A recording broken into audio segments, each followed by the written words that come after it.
Bon, bonjour à tous, donc Thierry Aurissé, je suis agriculteur et gérant du projet Métalayou qui est dans le 64, la Pyrénées-Atlantiques. C'est un projet de méthanisation en injection de biométhane dans le réseau. On verra tout ça tout à l'heure pour le long du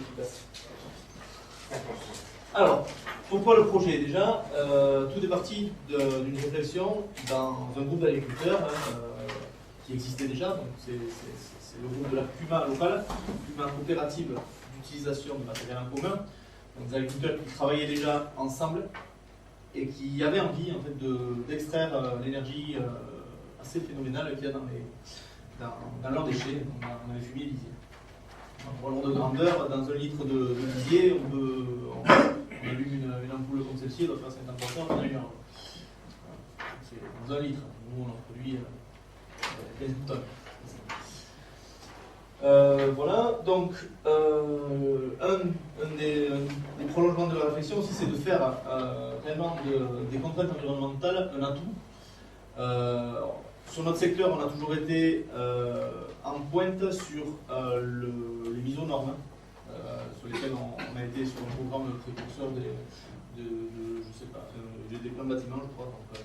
Donc les mises aux normes ont été faites très tôt sur notre secteur parce qu'il y avait la volonté de faire les choses bien.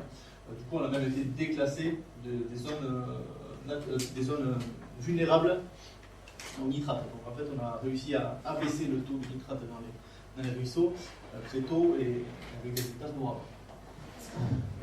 Autre point, mais non négligeable quand même, dans la volonté du dossier, c'est diversifier les revenus agricoles.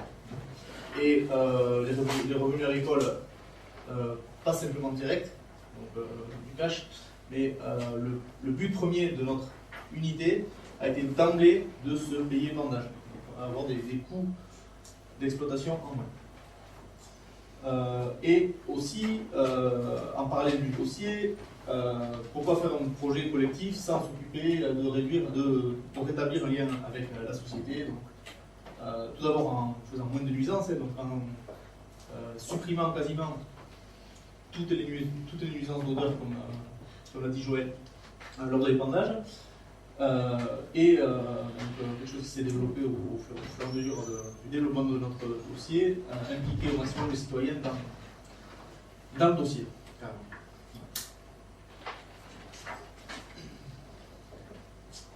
Alors, donc très rapidement, c'est en 2010 que le projet a été amorcé. On a constitué un groupe et on a lancé toute une phase d'étude de faisabilité, puis les démarches CPE, toutes ces choses-là ont été faites. Donc, aujourd'hui, on en est, on va dire, en milieu de construction pour une mise en service pour mai prochain, si tout se passe bien. Voilà, donc dès la constitution du groupe, on a cerné un périmètre, donc on parle souvent des 10 km qui sont intéressants, 10-15 km qui sont intéressants autour d'un projet pour amener des effluents. Donc nous on s'est cantonné à 10 km. Et de sa ligne politique, donc on est un groupe d'agriculteurs, donc on peut rester un projet fortement agricole.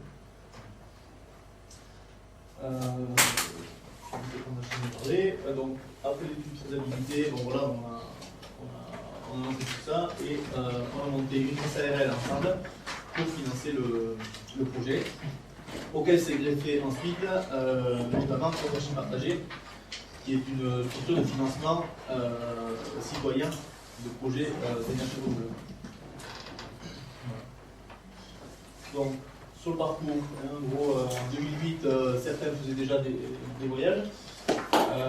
En 2017, construction, en 2018, la mise en service dans la première moitié de 2018. Alors, nous, le projet va traiter environ 20 000 tonnes d'effluents par an, donc à peu près 15 000 tonnes de fumier de lisier. Les intercultures et les résidus de culture entreront chez nous uniquement pour lisser la production au cours de l'année, puisque c'est important pour valoriser au mieux, pour rentabiliser au mieux l'équipement qui est installé sur l'unité.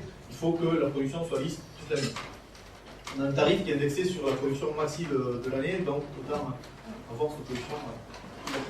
Donc avoir des intercultures, notamment un gros pouvoir sécurisateur, puisque c'est du stockage. C'est un silo dans lequel on va piocher quand on a besoin, quand il y a un pépin. Donc le rôle principal des cimes aujourd'hui, c'est celui-là. Donc déchets végétaux, donc ça peut être les rafles de maïs. Bon, c'est des choses qui sont techniquement pas au point aujourd'hui, à mon goût, donc ça ne m'occupe pas, on n'a pas le temps. On développe un projet, on ne peut pas avoir le temps partout. Et aussi donc, tout un volet biodéchets, graisses et voilà, déchets de collectivité, donc, qui impose aussi de l'hygiénisation. Je vais en parler tout à l'heure, c'est la même chose, on ne peut pas s'en occuper.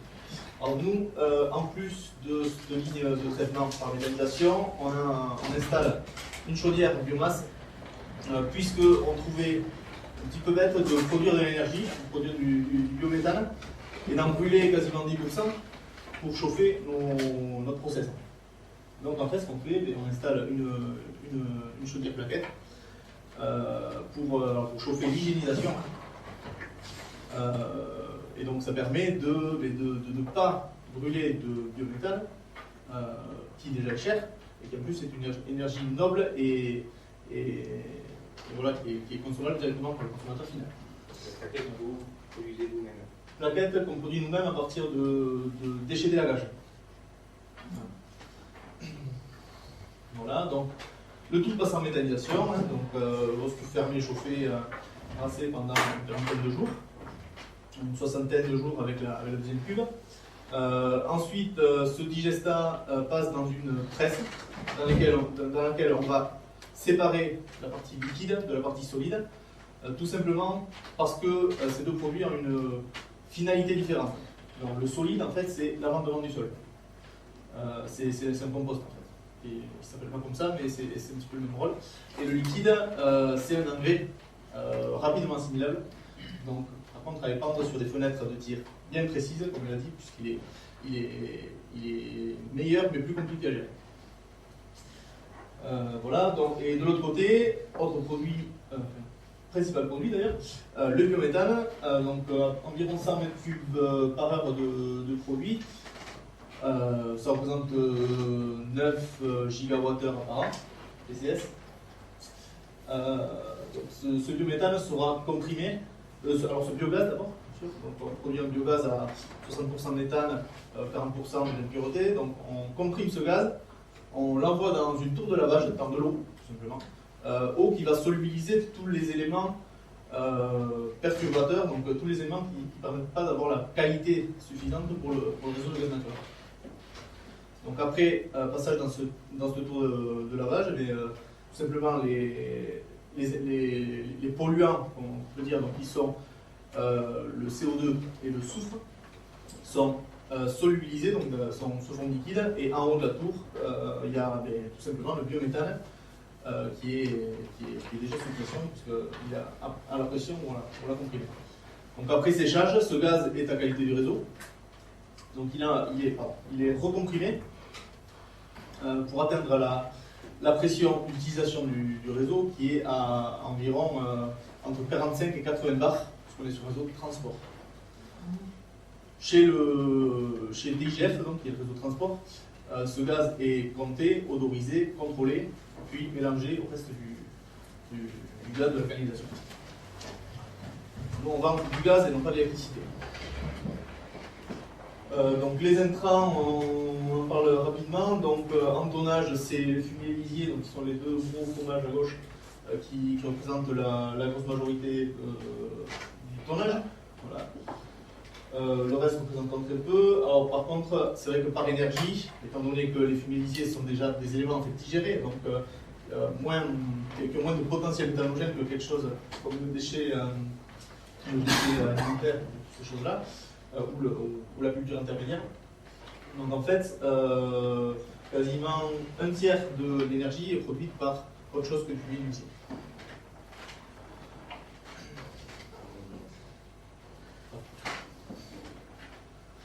Donc quelques chiffres rapidement.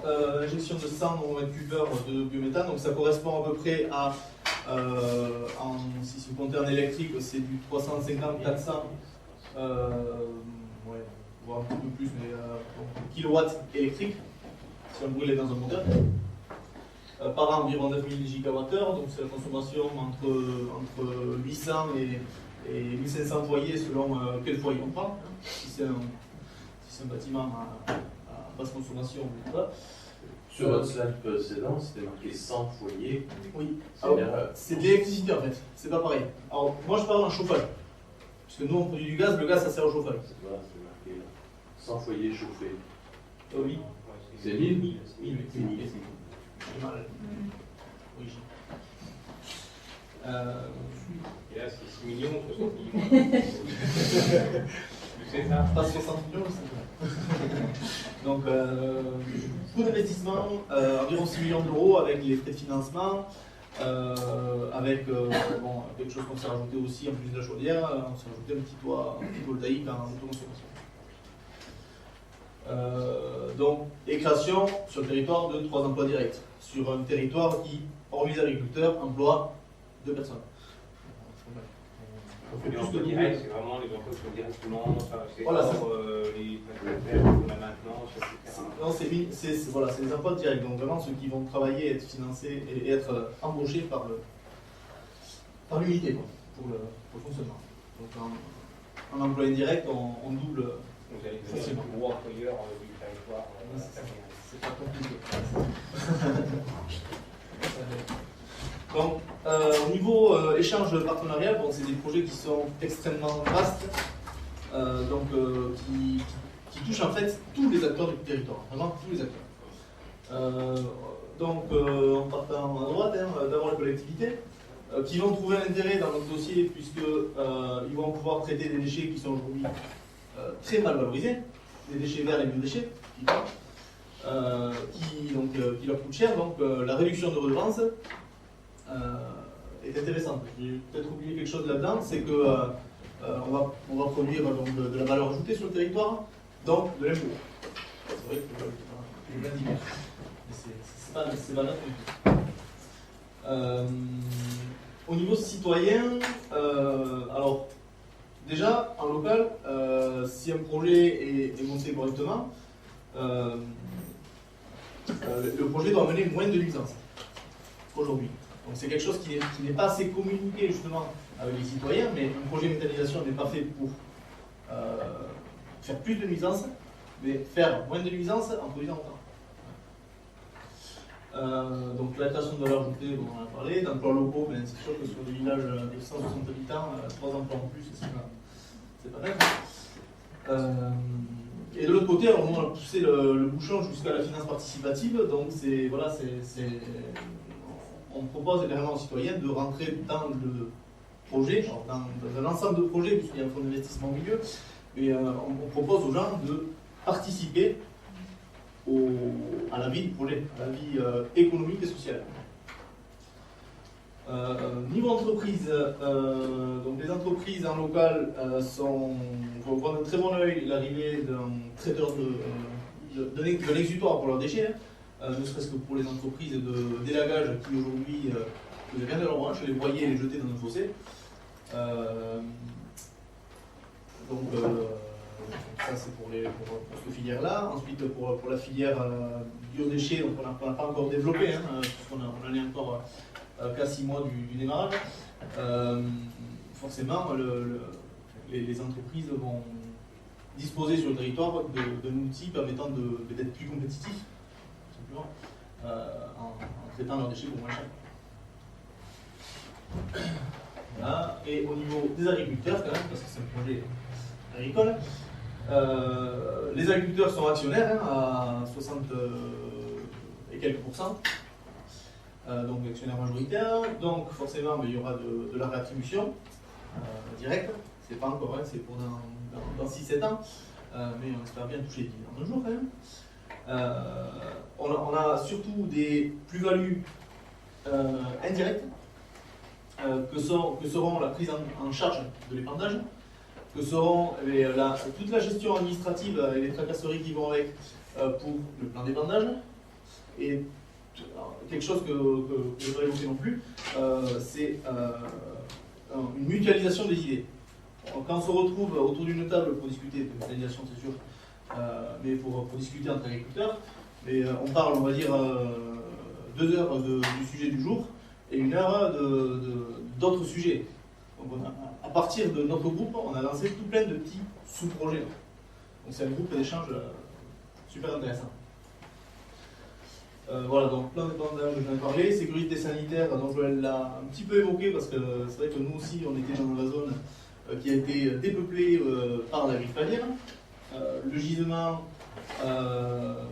palmipède est assez important sur notre dossier et apporter une sécurité sanitaire à la fois sur le projet, parce que nous aussi on se suréquipe en hygiénisation pour pouvoir éventuellement, en cas de grippe aviaire, traiter les lisiers et les fumiers de ces élevages-là.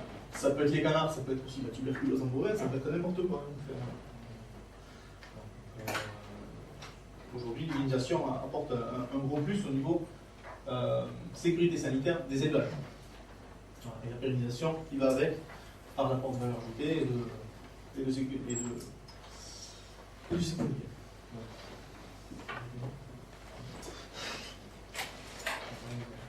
Ouais, donc sur notre dossier, on a une logique, et tant qu'à faire quelque chose ensemble, autant le faire très bien. À côté du projet méthanisation, qui était le projet primaire, qui coûtait un peu moins de 5 millions, 4 millions pour les ranges, on s'est greffé tout plein de petits équipements qui vont nous faciliter la vie et pérenniser le dossier. Donc la chauffe biomasse, on en a parlé, avec les déchets du territoire. Et en plus de ça, on se greffe une unité de production d'électricité photovoltaïque en autoconsommation sur le site, qui va autoproduire environ un tiers de l'électricité, donc des besoins électriques du groupe, du site. Voilà. Donc ça, c'est quelque chose sur lequel on est. Voilà, malheureusement, les agriculteurs ont été énormément à répondre sur du bâtiment classique, mais n'ont pas fait la veille suffisante pour pouvoir travailler sur l'autoconsommation. L'autoconsommation, aujourd'hui, on est sur des projets qui sont super intéressants, qui sont bien plus intéressants que les projets raccordés au réseau, puisque déjà les coûts sont bien moindres en raccordement. Et puis, c'est surtout une pérennisation, c'est surtout une sécurisation du coût de l'électricité qui sera capable peut-être de monter de 8-10% par an ces prochaines années. Ça, au moins, on aura un tiers de notre approvisionnement qui sera sécurisé. C'est quand même un site sur lequel il y a des compresseurs. C'est une chose qu'il n'y a pas sur les unités de génération. On a des compresseurs pour le biogaz et le biométhane. Donc c'est un site qui était censé manger 80 000 € d'électricité par an. C'est pas mal. Alors, au niveau de notre politique pour l'intégration sociétale, alors, très tôt on a essayé, non pas d'avancer tout seul dans notre coin et d'en tirer le moins possible, mais justement de quasiment sur-informer les locaux et les moins locaux sur ce qu'on allait faire. Donc c'est passé par la création du site internet, des réunions publiques, on a fait 2 réunions publiques qui ont été assez bien suivies par les voisins, qui ont permis justement d'échanger. Déjà on entendait des rumeurs qui disaient que les voisins commençaient à grogner alors qu'ils ne savaient pas ce qu'il y avait. Donc il a suffi de les rencontrer, de leur expliquer la situation, de leur dire non, on ne va pas faire n'importe quoi, c'est nous les premiers voisins. Donc en fait, voilà, donc on a surinformé les voisins, notamment, les citoyens, sur notre dossier, sur notre projet. On va dire plus récemment, on a intégré, donc c'était plus récemment, mais c'est quand même en 2014, je crois, 2015, on a intégré le financement participatif par l'entrée d'énergie partagée au capital à hauteur de 25% de notre projet. En fait, on est arrivé à un stade sur lequel on butait sur le financement. Nous, agriculteurs, on a beau avoir toute la volonté du monde, on n'est pas très juste, donc on avait les poches pas très très remplies, donc il nous fallait un apporteur de capital. On a été rencontrer des développeurs leur logique ne nous a pas plu. On a été rencontrer diverses personnes, et dont Énergie Partagée. Et ce qui nous a plu chez Énergie Partagée, c'est un petit peu, en fait, c'est tout simplement la logique de vouloir travailler ensemble. Donc, voilà, donc, on développe un projet ensemble. Il n'y a pas le lien, on va dire, capitalistique qui était présent chez les autres acteurs. C'était quelque chose de beaucoup plus intéressant. Donc on a été le premier projet à travailler avec Énergie Partagée sur la méthanisation. Et on a, donc c'était en début d'année, on a été aussi le premier projet à signer un contrat de vente de biométhane avec Enercop, qui est un distributeur aujourd'hui d'électricité, mais qui se lance dans le gaz vert. Donc il va se lancer dans le gaz vert l'an prochain avec nos certificats d'origine de gaz vert.